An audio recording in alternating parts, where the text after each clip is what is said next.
ఎక్కువ ఎండలో ట్రావెల్ చేసి suddenly headache, dizziness or vomiting వస్తుందా? Be careful. ఇది సన్ స్ట్రోక్ అవ్వచ్చు. సన్ స్ట్రోక్ ఎవరికి ఎక్కువగా రావచ్చు అంటే వాటర్ తక్కువగా తాగే వాళ్ళకి, ఆల్కహాల్ ఎక్కువగా కన్జ్యూమ్ చేసే వాళ్ళకి, అవుట్డోర్ వర్కర్స్కి, ప్రెగ్నెంట్ ఉమెన్ అండ్ చిన్న పిల్లలకి ఎక్కువ రిస్క్ ఉంటుంది. సన్ స్ట్రోక్ వచ్చినప్పుడు ఏం చేయాలి అంటే ఫస్ట్ కూల్ ద బాడీ. తడి క్లాత్తో బాడీ మొత్తం తుడవడం ఆర్ కూల్ వాటర్ బాత్ తీసుకోవాలి. Second, stay hydrated. వాటర్ ఎక్కువగా తాగండి. Next, salt and electrolyte balance maintain చేయడానికి ORS or lemon water or buttermilk లాంటివి తాగండి.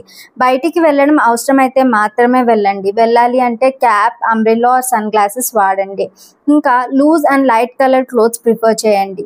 మెయిన్గా టీ, కాఫీ, ఆల్కహాల్ అవాయిడ్ చేయాలి. ఇవి డీహైడ్రేషన్ని పెంచుతాయి. Severe symptoms like high fever, unconsciousness, sweating ఆగిపోవడం లాంటివి ఉంటే ఇమీడియట్గా నియరెస్ట్ హాస్పిటల్ ఎమర్జెన్సీకి తీసుకెళ్ళాలి.